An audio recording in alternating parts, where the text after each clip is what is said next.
É perigoso atuar na advocacia criminal? Existem riscos de ser um advogado criminal, de atuar nessa área? Meu nome é Thomas Augusto, sou advogado criminal e vim mais uma vez descomplicar o direito com vocês. Para isso eu peço, por favor, que se inscrevam no nosso canal como contribuição para que a gente possa compartilhar mais conteúdo desse tipo.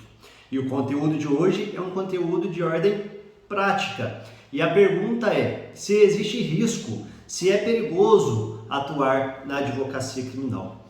E a resposta é muito óbvia. A resposta é que não é perigoso, não existem riscos, desde que você saiba a forma certa de atuar. Primeiramente, gostaria de deixar registrado aqui meus profundos sentimentos em relação à advogada, a doutora Bruna Oliveira, a jovem advogada que precocemente veio a falecer, segundo as notícias, estava dando uma carona para um cliente que havia sido liberado na delegacia. E ainda sobre o assunto, eu entendo que não tem a ver com a advocacia criminal em si, eu acho que tem a ver com a pessoa dela. Com certeza era uma boa pessoa que ofereceu ou aceitou dar carona para uma pessoa e que gerou esse infortúnio, gerou esse azar que acabou causando o falecimento da mesma. E registro aqui nossos sinceros sentimentos por ela e pela família. Mas tratando de forma prática da advocacia criminal, muitas pessoas, às vezes no barzinho, às vezes algum amigo, no dia a dia, nos perguntam: e aí, Thomas, é perigoso atuar na advocacia criminal? Você tem medo? Você recomenda? Quais são os riscos da advocacia criminal? E geralmente a dúvida está em cima de três pontos que talvez poderiam gerar risco ou perigo em advogar na área criminal. Um dos pontos é a relação do advogado criminal com o seu cliente. Outro dos pontos é a relação do advogado criminal com a outra parte, geralmente com a vítima ou com a família da vítima. E também o terceiro ponto é em cima do risco de atuar como advogado criminal e a relação com os servidores públicos que atuam nessa área, policiais, civis, militares, promotor, juiz, desembargador e alguns outros servidores. O primeiro ponto, pessoal, que seria então o risco de se relacionar com o cliente, talvez esse é o que mais chama atenção, esse talvez é o que as pessoas falam, imaginam que possa ter perigo, e vem aquela ideia: nossa, Thomas, mas e se o cliente não gostar da sua atuação, ele pode causar uma retaliação, pode te agredir, pode te matar, pode ameaçar sua família? Será que isso não acontece? Isso não é um risco? E a resposta é: comigo isso nunca aconteceu, com colegas que eu convivo da área criminal nunca aconteceu, e é muito difícil que isso aconteça. Por quê? Porque o seu cliente ele está ciente que quem está acusando ele é o promotor, é a justiça, quem está investigando é a polícia, que você não está ali causando-lhe um mal, pelo contrário, você está ajudando a garantir os seus direitos, a fiscalizar de que o papel dos servidores estão sendo feitos da forma correta. Então, eu nunca tive e afirmo que não existe risco em relacionar com o seu cliente. É claro que, como em qualquer outra área do direito, você não pode prometer fazer uma coisa e não fazer. Você não pode pegar o dinheiro daquela pessoa e falar que vai fazer um serviço e não fazer o serviço para aquela pessoa. Mas isso vale para qualquer área, afinal de contas, isso pode ser até um crime, Você apropriar-se de um valor sem dar a prestação que foi contratada mediante aquele valor que foi pago para o seu escritório. Mas isso vale para qualquer área de atuação na advocacia, vale para a área civil, previdenciária, para qualquer área. Então não prometa fazer um serviço e deixe fazer. A partir do momento que você prometeu, você apresenta, chama o familiar, caso ele esteja preso, se ele tiver liberdade, chame o seu cliente, fala: olha, fulano, tá aqui, tá vendo essa petição, abre o processo com ele, Tá vendo esses documentos? Foram todos do nosso escritório que confeccionou, foi a gente quem protocolou, a gente está aqui para atuar por você.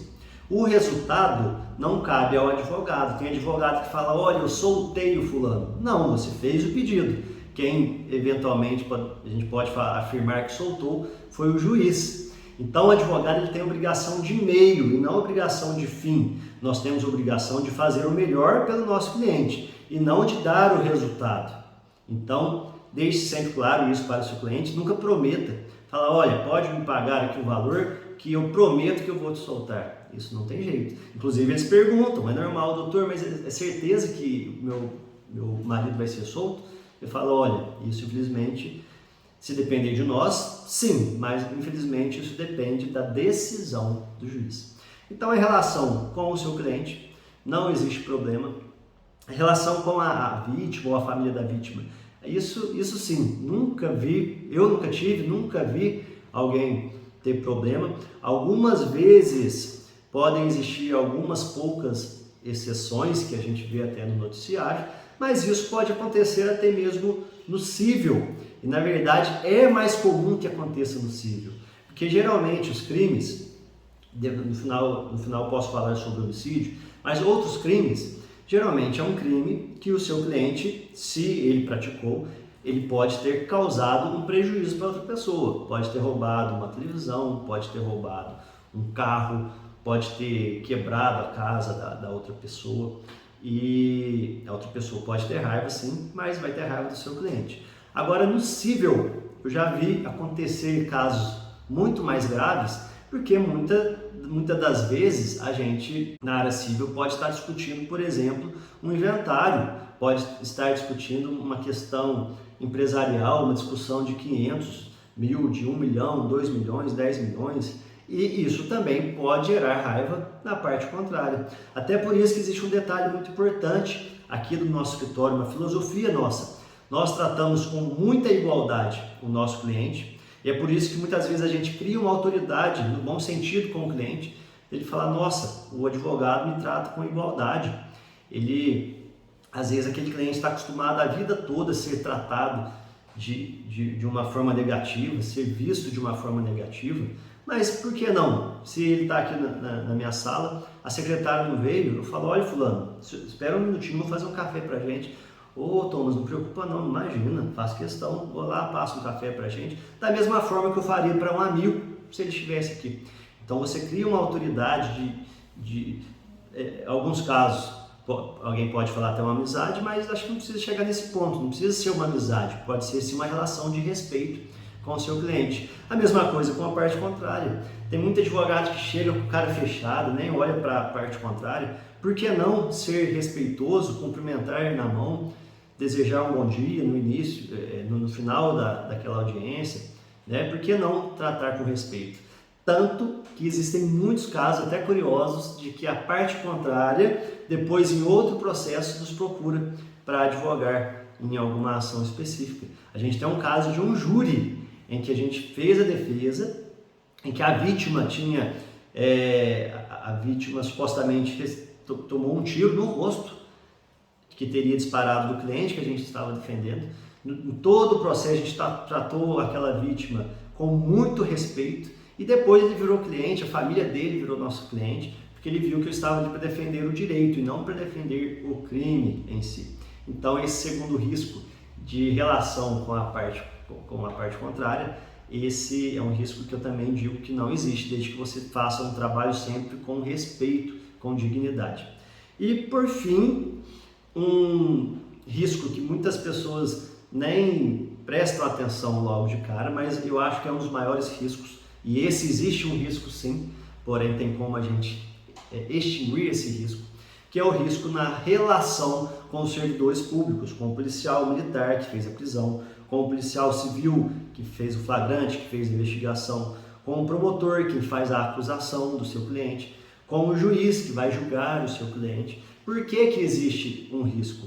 Porque a todo momento você, como advogado criminal, você está fiscalizando o trabalho desses servidores. Então, se você vê um erro deles, você vai ter que mostrar no processo e pedir para anular o processo, pedir para absolver o seu cliente.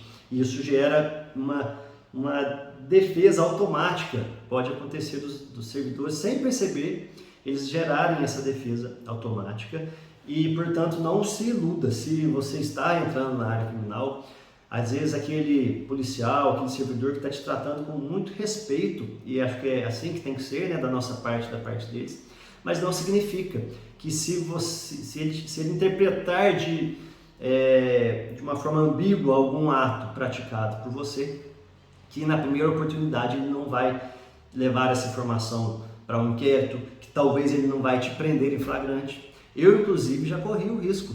Uma vez, uma testemunha no meio da delegacia falou: olha, aquele advogado está oferecendo dinheiro para eu mentir aqui na delegacia, sendo que isso era uma mentira e eu consegui resolver, e aqui está a nossa solução para esse tipo de situação, de relação com os servidores, que é a prática de hoje em dia, a facilidade que todos nós temos um celular em mãos. Para nós homens é até um pouquinho mais fácil, né? A gente pode pôr até aqui no peito o celular, mas para a mulher pode pôr na bolsa, né? E a todo momento nós podemos gravar todos os nossos atos. Então nunca vá para a delegacia sem gravar tudo que acontece lá. No meu caso, meu escritório é em frente à delegacia, então eu não saio da porta do meu escritório sem ligar o meu gravador. Ah, mas aí a memória vai ficar cheia? Se chegar no final do expediente e eu ver que não tem nada demais, eu apago aquele documento. Então eu bato palmas para advogados criminais que atuaram de 15 anos para trás, porque tinha que ir na raça e na coragem, na força e na coragem. E se o delegado falasse: ó, eu vi você praticando um crime, era a palavra do delegado e pronto, né? E era difícil brigar contra a palavra do servidor que tem fé pública no seu documento, que tem presunção de veracidade nas suas afirmações. Então, hoje em dia é muito fácil, a gente pode gravar todos os atos e a gente pode se garantir e solucionar qualquer tipo de risco. E nesse ponto, eu acho, na verdade, acho que não é uma afirmação, a advocacia criminal ela é até mais fácil do que a civil, porque como média, no meu escritório, por exemplo, nós temos uma média de 150 processos ativos. Se eu estou atuando na área civil, eu vou me deparar com outro advogado que tem uma mesma média de processos. Então nós dois temos o mesmo tempo para estudar os processos e ficar apontando o erro um do outro. Então é uma advocacia muito difícil. Já na advocacia criminal, enquanto eu tenho uma média de 150 processos, o promotor tem uma média de 12 mil processos para ele avaliar. Então ele não vai ter tempo para ficar estudando cada processo. Ele vai tirar 5 minutinhos antes da audiência e dar uma lida nos documentos mais importantes. Então é mais fácil atuar nesse sentido. Outra questão que eu sempre comento, uma curiosidade, é sobre os prazos. O prazo civil, se você tem aquela data e você deixa para protocolar meia-noite, a sua internet perde sinal e você faz o protocolo meia-noite 1, você já protocolou no dia seguinte, não tem conversa, não tem como exercer o jus esperneante, não tem como espernear para o juiz que você perdeu o direito do seu cliente. Já no criminal, se você fizer o protocolo meia-noite 1, ainda está valendo. Se você não fizer o protocolo, o juiz não pode simplesmente falar: olha, você esqueceu sua defesa, está condenado, vai para a prisão. Não é assim, porque a ampla defesa é um direito muito forte e deve ser, afinal de contas, acima do nosso direito de liberdade está apenas o direito à vida.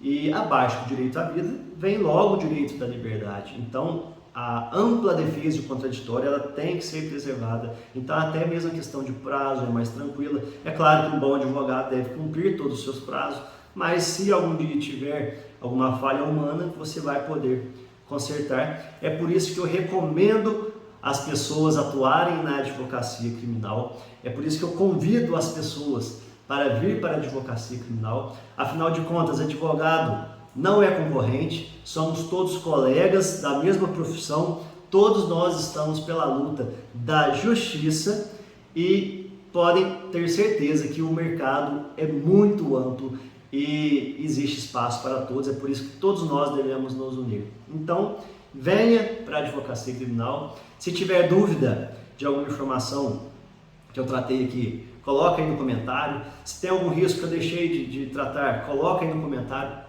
por gentileza, que vai ser um prazer a gente poder tratar desse assunto. Hoje com um tema um pouco mais prático, mas estamos sempre aqui para descomplicar o direito e por isso que convido a vocês a participar do canal e nos vemos no próximo vídeo. Até mais!